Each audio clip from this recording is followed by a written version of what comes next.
بے وفائی کے کیا معنی ہیں کہ مالک کو کی ناراضگی کے راستوں سے حرام لذت کشید کرنا، یہی بندہ بے وفا ہے۔ اللہ کی روٹی کھا کر، اللہ کی بوٹی کھا کر، گوشت روٹی کھا کر لنگوٹی کی حفاظت نہیں کرتا، آنکھوں کی حفاظت نہیں کرتا۔ جس نے آنکھ نہیں بچایا اس کی شرمگاہ نہیں بچ سکتی۔ آج میں صحیح بکرے کی ماں کب تک خیر منائے گی؟ ایک نہ ایک دن قربانی ہو جائے گی۔ جس نے آنکھ نہیں بچایا کسی نہ کسی حسین کے چکر میں آ سکتا ہے، ہر وقت اس کی زندگی اور آبرو خطرے میں۔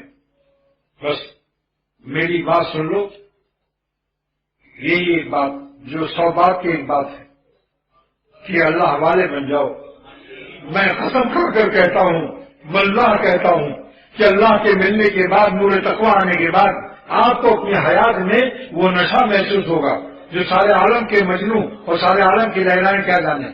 جا کے قبروں میں کھود کر دیکھو، قبر میں خاک جھانی، قبر میں خاک چھانی، مگر کیا ملی؟ نہ تو مجنوں ملا نہ تو لیلا ملی۔ ہاں مگر اہل دل ایسے خوش بخت ہیں، ہاں مگر اہل دل ایسے خوش بخت ہیں جن سے اختر مجھے راہ مولا ملی۔ اللہ تعالیٰ نے فرمایا کہ اللہ اگر تھوڑا سا بھی خوش ہو جائے تو ساری دنیا کی نعمتوں سے افضل ہے۔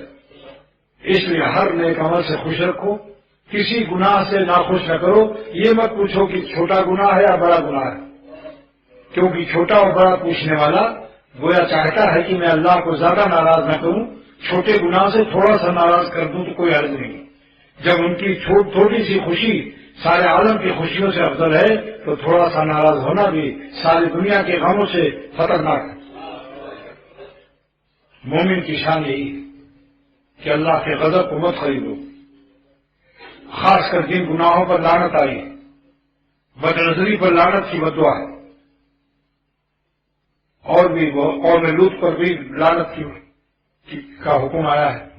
لعن اللہ لعنت فرمائے جو حضرت لوط علیہ السلام کی قوم کا عمل کرتا ہے۔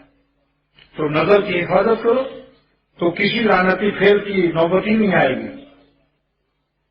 نظر ایک ایسی پاکیزہ چیز ہے، نظر پاک ہوئی تو دل پاک رہے گا، اور دل میں مولا رہے گا تو کیسے جاؤ گے گٹر لائنوں میں؟